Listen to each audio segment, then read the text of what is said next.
আসসালামু আলাইকুম রহমতুল্লাহি ওবরকাতুহু। সম্মানিত দর্শক, বাংলাদেশে জুলাই আগস্ট বিপ্লবের যে পরবর্তী ১০ মাস ১১ মাস চলে গেল এবং সেই বিপ্লব পরবর্তী যে বর্ষপূর্তি, সেই বর্ষপূর্তির সময় আমরা পালন করছি ২০২৪ সনের যে উত্তাল জুলাই, সেই উত্তাল জুলাই ১১ মাস পরে এসে ২০২৫ সনের যে জুলাই মাস, সেই জুলাই মাসে কী অমন আছেন বা জুলাই মাসের যে অবস্থা বাংলাদেশে ২৫ সনে, এটি ২০২৪ সনের জুলাই মাসের সঙ্গে কতটা সম্পৃক্ত এবং আমরা ২০২৪ সনের জুলাইকে কীভাবে স্মরণ করছি, এইগুলো এক। ২ নম্বর হলো যে আগস্ট মাসের ৫ তারিখ ২০২৪, যেদিন শেখ হাসিনার পতন হয়েছিল এবং সারা বাংলাদেশে যে উৎসব এবং সেদিন যা কিছু হয়েছিল এই বাংলায়, অমন ঘটনা এ জীবনে আমি দেখিনি।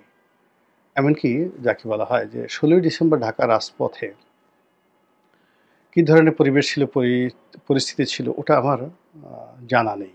যারা প্রত্যক্ষদর্শী তারা বলতে পারবেন। কিন্তু আমি যেটা ২০২৪ সনের আগস্ট মাসের বিকালবেলা দেখেছি, ৬ আগস্ট দেখেছি, এই দৃশ্য আমি যতদিনই বাংলাদেশে বাঁচব ততদিন আমি ভুলতে পারবো না। এখন সেই যে আনন্দ, সেই যে উল্লাস, ২০২৪ সনের ৫ তারিখে আমি যখন সকালবেলা বাসা থেকে বের হলাম, একটা অনিশ্চিত ভবিষ্যৎ, মুষলধারে বৃষ্টি হচ্ছে ঢাকাতে, পুরো ঢাকা শহরে কারফিউ। তার মধ্যে সকাল ৯টায় আমি বাসা থেকে বেরোলাম একটা রিকশায় করে, আপাতমস্তক সারা শরীর ভিজে চুপচুপ হয়ে গেলাম। তারপর মিলিটারির সামনে পড়লাম, পুলিশের সামনে পড়লাম, একেবারে গুলি করে দিবে এরকম একটা অবস্থা। এবং আমি আমার যেটা পরিচিতি আছে বা ফেজ আছে, ওটা প্রদর্শন করার সময় আমি পাচ্ছিলাম না। এর কারণ হলো আমি যে রিকশাতে ছিলাম, রিকশার হুড টানা ছিল, সামনের পর্দা ছিল। দ্বিতীয়ত এত বৃষ্টি হচ্ছিল, মুষলধারে বৃষ্টি হচ্ছিল যে ঠিক ৪-৫ হাত দূরের মানুষকেও কিন্তু চেনা যাচ্ছিল না। তো কাজেই সেই কারফিউ ভঙ্গ করে আমার রিকশাটি যে চলছিল এবং সেটাকে উপলক্ষ করে থামানোর জন্য বা সেটাকে ধরাশায়ী করার জন্য যেভাবে বন্দুকের নল উঠানো হচ্ছিল এবং যেভাবে বন্দুকধারীরা গালাগাল করছিল, ওই দৃশ্য আমি কখনো ভুলব না।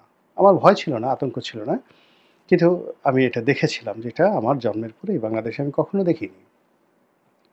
তো সেই রকম ঝুঁকি নিয়ে আমার বাসা থেকে আমার অফিস পর্যন্ত প্রায় ৩ ঘন্টা এদিক ওদিক বিভিন্ন গলি উপগলি ঘুরে তারপরে যখন আমি আমার অফিসে এলাম তখন দুপুর ১২টা। তো দুপুর ১২টা, এরপরে শেখ হাসিনার পতন হলো। আমি অফিসে বসে কাজ করলাম, ভিডিও বানালাম। ওই দিনের অনেকগুলো ভিডিও আছে। তারপরে রাত্রি ১০টা, সাড়ে ১০টার সময় আমি বের হলাম আমার অফিস থেকে। গাড়ি ছিল না, একেবারে একাকী। রাস্তায় মানুষ উচ্ছ্বাস। আমার মনে হলো যে ইস! কেন আমি দুপুর ২টোর সময় বেরোলাম না? কেন আমি ৩টার সময় বেরোলাম না? আমি কেন ১০টার সময় বের হলাম? আমাকে যারা চিনতেন, মানে মুহূর্তের মধ্যে সবাই চিনে গেলেন। পুরোটা পথ এই কেউ মাথায় করে নাচছে, কেউ ফুল দিচ্ছে, কেউ গণভবন থেকে আসার সময় জড়িয়ে ধরছে, কেউ একটা চুম্বন দিচ্ছে। মানে একটা অভূতপূর্ব দৃষ্টি। আমার কাছে মনে হলো যে আমি যদি ৩টার সময় ৪টার সময় সেই গণভবনের সামনে থাকতাম, রাজপথে থাকতাম, মানুষের ভালোবাসায় বাঁচতাম কিনা এটা নিয়ে আমার একটা সন্দেহ। আমি মরে যেতাম। এখন আমার কাছে মনে হচ্ছে যে মরে যাওয়াটাও আমার জন্য অনেক শান্তির ছিল। আমি কেন সেই আ বিপদের দিনে বের হলাম, কিন্তু সুখের সময় আমি কেন রাস্তায় বের হইনি? আমি আসলে ৬ তারিখও রাস্তায় বের হয়নি, ৫ তারিখও রাস্তায় বের হয়নি, ৮ তারিখও ক্যান্টনমেন্টে যাইনি, বঙ্গভবনেও যাইনি, গণভবনেও যাইনি। কোনো অনুষ্ঠানে যাইনি। আমি আমার মতো করে থেকেছি। এনিওয়ে সেটা ভিন্ন একটা প্রসঙ্গ। এখন যে আনন্দর আ অংশীদার আমি, উচ্ছ্বাসের ভাগীদার আমি, গত ১১টি মাস ধরেই ধীরে, ধীরে আমার সেই উৎসাহ, আনন্দ বিষাদে পরিণত হয়ে গেছে আপনাদের অনেকের মতন করে। আমি যে স্বপ্ন দেখেছিলাম, যে আশা করেছিলাম, আ সেই আশা এবং স্বপ্ন পুরোটাই রিভার্স হয়ে গেছে। সেই স্বপ্ন যে শেখ হাসিনার ফ্যাসিবাদের পরিবর্তে একটি নতুন গণতান্ত্রিক বিধি ব্যবস্থা আসবে। এটি আইনশৃঙ্খলার অবনতির পরিবর্তে উন্নতি হবে। ছাত্রলীগ থাকবে না, যুবলীগ থাকবে না, তারপর ফ্যাসিবাদ থাকবে না। শুধু গণতন্ত্র থাকবে, মানুষের প্রেম থাকবে, ভালোবাসা থাকবে, হাসি থাকবে, উচ্ছ্বাস থাকবে, ব্যবসা-বাণিজ্য সবকিছুই থাকবে। এবং আমি ২০১৯ সনে এই সিদ্ধান্ত নিয়েছিলাম যে শেখ হাসিনার পতনের পর আর সক্রিয় রাজনীতিতে জড়াবো না। অর্থাৎ ইলেকশন-টিলেকশন এগুলো আর করব না।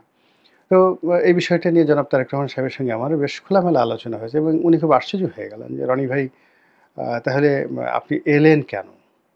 বিএনপিতে আপনি এলেন কেন? আপনি যদি ইলেকশন না করেন, রাজনীতি না করেন, দলীয় কোনো পদবি যদি আপনার না থাকে, আ প্রয়োজন না হয়, তাহলে আপনি এলেন কেন?" আমি বললাম যে, "আসলে শেখ হাসিনার পতনের জন্য আমি আপনার এখানে এসেছি।" একেবারে খোলামেলা এই কথাটা বিটুইন হি অ্যান্ড মি। এবং এই যে যুগোপপাতভাবে এই কাজটি আ সফল হলেই আমি সবচেয়ে বড় প্রাপ্তি। এর চেয়ে বড় প্রাপ্তি নেই। তো যার জন্য যখন ৫ তারিখে শেখ হাসিনা চলে গেলেন, তখন আমি আসলে আবেশে একেবারে চোখ বুজে ফেলেছি। আমার আর কিছু দরকার নাই। যদি সবকিছু স্বাভাবিকভাবে চলতো, আ তাহলে আমার হয়তো YouTube করা হতো না। আপনি কখনো আর Facebook এ দেখতেন না। আমি আর লিখতাম না। আমি একেবারে পুরোপুরি অবসর নিয়ে নিতাম। একেবারে অবসর। এর কারণ হলো অবসরে যাওয়ার জন্য যথেষ্ট যাকে বলা হয় আমার কারণ আছে। আমি ৮৬ সন থেকে কন্টিনিউয়াসলি পরিশ্রম করছি। এই যে দেখেন আমি কথা বলছি, আমার গলাটা কিন্তু আজকে প্রায় ১৫ দিন যাবৎ আমি অসুস্থ। ভীষণ রকম অসুস্থ। তো এই অসুস্থের মধ্যে একটু গরম পানি খাই, পা ভিজিয়ে রাখি গরম পানিতে, গলাটা একটু ভালো হয়, তারপর কথা বলি। এমনকি একটা পত্রিকাও ঠিকমতো পড়তে পারছি না, খাইতে পারছি না, ঘুমাতে পারছি না। সব মিলিয়ে পুরো শরীরের মানে বাইরে দেখে বোঝার উপায় নাই। কিন্তু শরীর আর পরিশ্রম নিতে পারছে না। তো কাজেই আমার আসলে রিটায়ারমেন্ট দরকার। আমার ছেলেমেয়েরাও বড় হয়ে গেছে। আমি বিয়ে করেছি 1986 এ। আমার বড় ছেলেটি আ ১৯৯৪ সনে আ এই পৃথিবীতে এসেছে। মেয়ে, ছেলে তাদের বিয়ে হয়ে গেছে। ছোট ছেলে তারাও মানে সবাই established। এখানে আ একটা মানুষের কাজ করা, পরিশ্রম করা এখন আসলে আল্লাহ বিল্লাহ করা ছাড়া আমার আসলে তেমন কোনো কাজ নেই। তো সব যদি স্বাভাবিক থাকতো তাহলে যেভাবে রাজনীতি না করার ব্যাপারে সিদ্ধান্ত নিয়েছিলাম, ওভাবে জীবনের অন্যান্য যে কর্মকাণ্ডগুলো টকশোতে যাওয়া অনেক কষ্টকর ব্যাপার। প্রতি রাত্রে সেই আপনি টেলিভিশনের গাড়িতে করে, নিজের গাড়িতে করে ১২টা-১টা পর্যন্ত সেই টেলিভিশন স্টেশনে গিয়ে বসে থাকেন, আসেন। আসার পর ঘুমাতে, ঘুমাতে ২টো-২.৩০ বেজে যায়। আর আমি এমনি রাত ৩:৩০ সময় আমি ঘুম থেকে উঠি। তো আপনি যদি রাত ২টোর সময় বিছানায় যান এবং অলমোস্ট মাসের মধ্যে তো ১৫ দিনই এই অবস্থা হয়। টকশো থাকে। মাসে গড়ে ২০ থেকে ২৫ টি টকশো থাকে। এর মধ্যে কোনো টেলিভিশন রাত ১০টা, কোনো রাত ১২টা। বাসায় এসে খাওয়া-দাওয়া করে ঘুমাতে, ঘুমাতে ১২টা, ১টা, ১:৩০ এরকম বেজে যায়। তো এভাবে আসলে একটা শরীর নিতে পারে না। তো আমি এই কাজগুলো করতাম না। কি দরকার? গ্রামের একটা মধ্যবিত্ত পরিবার থেকে এসেছি। আ এই ক্ষুদ্র জীবনে আল্লাহ রাব্বুল আলামিন আমাকে যতটুকু দিয়েছেন আলহামদুলিল্লাহ। এরপরে আমার আর চাওয়ার কিছুই নেই। এখন পর্যন্ত চাওয়ার কিছু নেই। কিন্তু এই যে হতাশার কারণে, অবস্থার কারণে দেখা যাচ্ছে যে আবার কথা বলতে হচ্ছে, আবার সেই আগের মতো ঝুঁকি নিতে হচ্ছে। আবার যারা ক্ষমতাধর লোকজন তাদের সঙ্গে রেষারেষিতে যেতে হচ্ছে, তাদের সঙ্গে ধাক্কাধাক্কিতে যেতে হচ্ছে। এ জীবন আর আসলে টানা যাচ্ছে না। তো সেই দিক থেকে এই যে গত ১০ মাস, এই ১০ মাসে অন্য সবার মতো আমিও মারাত্মকভাবে ক্ষতিগ্রস্ত হয়ে গেছি। এই কারণ হলো যে আমি তো সেই ২০১৩-১২ সন থেকেই সেই যখন সংসদ সদস্য ছিলাম তখন থেকে উল্টো স্রোতে আমি নৌকা বাইছি। ক্ষমতাধরদের সবার সঙ্গে টক্কর লাগিয়েছি এবং সেভাবেই চলছে এখনো পর্যন্ত। তো এর মধ্যে তো বয়স হয়ে গেছে, শরীরের ভার মানছে না। তো সেই কারণে আমি চাই যে দেশটা ভালো চলুক। একটু বিদায় নেই, একটু সুন্দরভাবে আ যাকে বলা হয় অবসর কাটাই। আর নতুন প্রজন্মে যারা রাজনীতি করতে এসেছেন, তারা রাজনীতি করবেন। তাদের সফলতা দেখে আনন্দ পাবো। পথে ঘাটে দেখা হবে। তারা সম্মান জানাবেন বা তাদেরকে স্নেহ করব। এই এতটুকুই এই বয়সে প্রাপ্তি। এর বাইরে অন্য কোনো কিছু ছিল না। কিন্তু দেখা গেল যে না, সেটা হচ্ছে না। পরিস্থিতি সব দিক থেকে খারাপ হচ্ছে। আগে যেভাবে মিথ্যা কথা বলা হতো, রাজার মুখ থেকে, রানীর মুখ থেকে যেভাবে মিথ্যা কথা বের হতো, এখন তার চেয়ে আরো বেশি বেরোচ্ছে। আগে পথে ঘাটে মানুষের যে অনিশ্চয়তা ছিল, তার চেয়ে আরো বেশি অনিশ্চয়তা হচ্ছে। আগে যেভাবে আতঙ্ক ছিল জাতীয় জীবনে, সেই আতঙ্ক বেড়ে যাচ্ছে। আন্তর্জাতিক অঙ্গনে যে সকল সমস্যা, তার চেয়ে অনেক, অনেক বেশি সমস্যা এখন আমাদের চারিদিকে ঘুরপাক খাচ্ছে। বলেন তো ঘুমাবেন কি করে? আপনি বলেন কি করে আপনি সুস্থ থাকবেন? যদি ন্যূনতম বিবেক থাকে, বোধ থাকে, দেশপ্রেম থাকে, তাহলে তো আসলে গুম হওয়ার কথা না। ফলে আমারও হচ্ছে না। এবং এই অবস্থার মধ্যে আবার একটার পর একটা গুজব ছড়িয়ে পড়ছে। এই যে জুলাই এবং আগস্ট, এই আগস্টকে কেন্দ্র করে নরমালি যেটা হতে পারত সেটা হলো আমরা এই সময়টিকে আনন্দ দ্বারা, কৃতজ্ঞতা দ্বারা আমরা বরণ করে নিতাম। আল্লাহকে কৃতজ্ঞতা জানাতাম। মানুষ যারা অংশগ্রহণ করেছে তাদেরকে কৃতজ্ঞতা জানাতাম। গান, কবিতা দ্বারা আমরা বরণ করে নিতাম। উৎসবের একটা আমেজ থাকতো জুলাই এবং আগস্ট জুড়ে। কিন্তু সেটা হচ্ছে না। সেটার পরিবর্তে রাজনীতির অনিশ্চয়তা, গত বছর যেটা ছিল সহিংসতা, এটা অনিশ্চয়তাতে চলে আসছে। গত বছর যেটা ছিল পরস্পরের প্রতি অবিশ্বাস, এখন সেটা সন্দেহতে পরিণত হয়েছে। গত বছর যেটা যাকে বলা হয় প্রতিপক্ষকে পরাজিত করার যে একটা মনোবৃত্তি ছিল, এবছর সেটা প্রতিপক্ষকে ঘায়েল করার মনোবৃত্তি চলে এসেছে। এবং এখানে গত বছরে যে পক্ষগুলো ছিল তার চেয়ে আরও বহু পক্ষ এই বর্তমানে জড়িয়ে পড়েছে। এবং এরই প্রেক্ষিতে নানা জনে নানা রকম, বিশেষ করে সোশ্যাল মিডিয়াতে যে সকল আতঙ্ক, ভীতি ছড়িয়ে দেওয়া হচ্ছে, যা আমাদের এই জাতির জন্য কল্যাণকর নয়। যেমন বলা হচ্ছে যে এই ২০২৫ সনের আগস্ট মাসের ৫ তারিখে কেয়ামত হয়ে যাবে বাংলাদেশে। কি কেয়ামত হবে?